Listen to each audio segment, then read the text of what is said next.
I want to invite John and Hannah Tossig to come up. John is one of my closest personal friends, and I always tell him this, and I'm going to say it again, when I grow up, I want to be just like you. He is more like Jesus, I think, than anybody I know, because I think he gets up every morning and says, Lord, what do you want me to do? And then if the Lord doesn't tell him anything, then he asks Hannah. So, anyway, tell us about your ministry. Oh, yeah. Really? Like, literally? Is that not super loud? Oh, don't hurt the antenna. I'm doing all the things he said not to do. Anyway, it's super good to be with you guys. I just feel like it's kind of like relationship Christmas. You guys are some of my favorite people and have walked with us for a long time. Some of you, well, like you guys, forever or whatever. But seriously, through a lot of highs and a lot of lows, there's just, you guys go here or you are here, so you maybe don't realize just what a strange place this is, but just the consistency and the depth of relationship I don't think is normal. At least it's not been my experience as I've gone out and around and about. So I just, and I think a lot of it has to do with this crew of people who's showing up on a Saturday night to hear about missions or whatever. So I just feel super privileged. We feel super privileged just to be connected with you guys. But man, I'm trying to think of the last time we were here. How long? February? Yeah, we were standing kind of on the shore of the Red Sea at that point, and God's done a lot since then to bring us to the other side. But I think I know probably most of you guys, but just a quick synopsis before I get to that. Came here in high school. That's like 30 years ago. It makes me feel super old, but and just was loved through that. Went to seminary, came back and worked with the youth for 8 years or so, and still some of my favorite people. Like some of my, I feel like therapists now are kids that used to be in youth group that now I call like, hey, what do I do? Just the circle of life. But anyway, so did that, and then we went to Texas for 4 years, and you guys sent teams, and we got to stay connected through that. And then I think it was about 12 years ago, we moved to Kansas City, Kansas, into a place that felt like a spiritual desert. And so we've just been tilling there, and it seemed like, man, the first long stretch was a lot of plowing. I don't know how many of you are gardeners. You can't just throw seed on the ground. I mean, you can, but I think there's something that has to take place over a period of time, and I feel like we just the last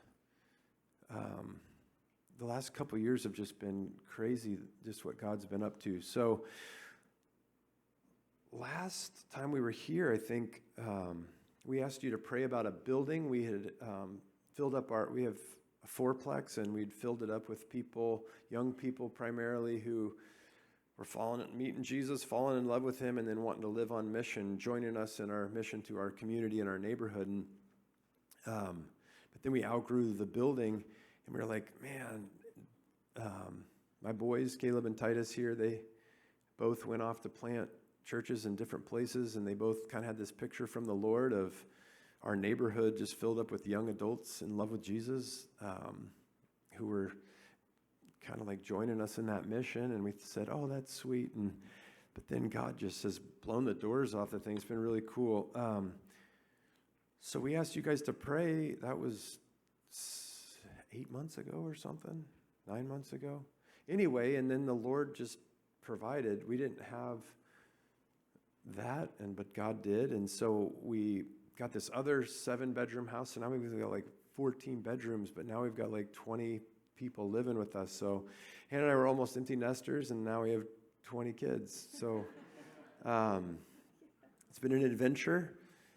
Just the last yeah, 8 months also, because what's been happening is God's been bringing young people. I don't know if you guys know much about Gen Z, but like 4% have a biblical worldview. I think now it's 3% this year, which when biblical worldview is just like, do you believe the Bible is, the authoritative word of God? Do you believe Jesus rose? Just basic stuff. And 4%, 3% of their generation believes that, but they're also the loneliest generation in history, the highest levels of suicide. I mean, it's just, they're getting just wrecked. And so what's happening is God is moving in that generation. People that are just tired of being isolated and alone and ragdolled by the enemy are meeting Jesus through this community. And so now they're getting all fired up about it and going out into our community. And so there's all kinds of different programs and stuff that we're doing. How am I doing on time? Where's Mike Sullivan? He said he was going to stand up when I went too far. 2 minutes. Okay.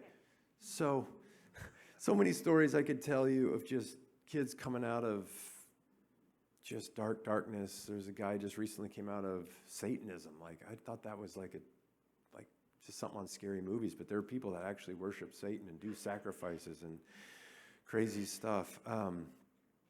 But just seeing people come out of these places of emptiness and death and then meeting Jesus. And so we gather on Tuesday. We gather every day of the week because we all live together. But then we have some gatherings. We outgrew the house, and so we meet at a local church on Tuesdays. And then we have discipleship on Wednesday nights. But anyway, it's just been a wild journey, and we couldn't be doing it without you.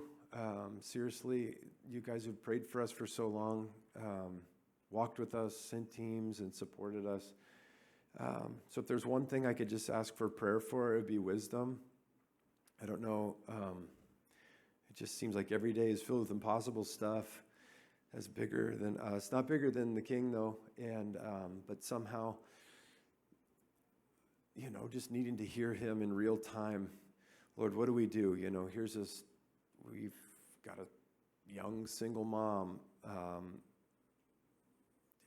and she's 19 and has a kid, and do we move her in? Okay, well, yes, no, I mean, who's going to watch the kid while she's working, and like, but it's just been so cool because everybody's like, I will. So anyway, that's maybe just a little snapshot of our wild world, but thank you for walking with us in it and supporting us through it, and yeah, I think that's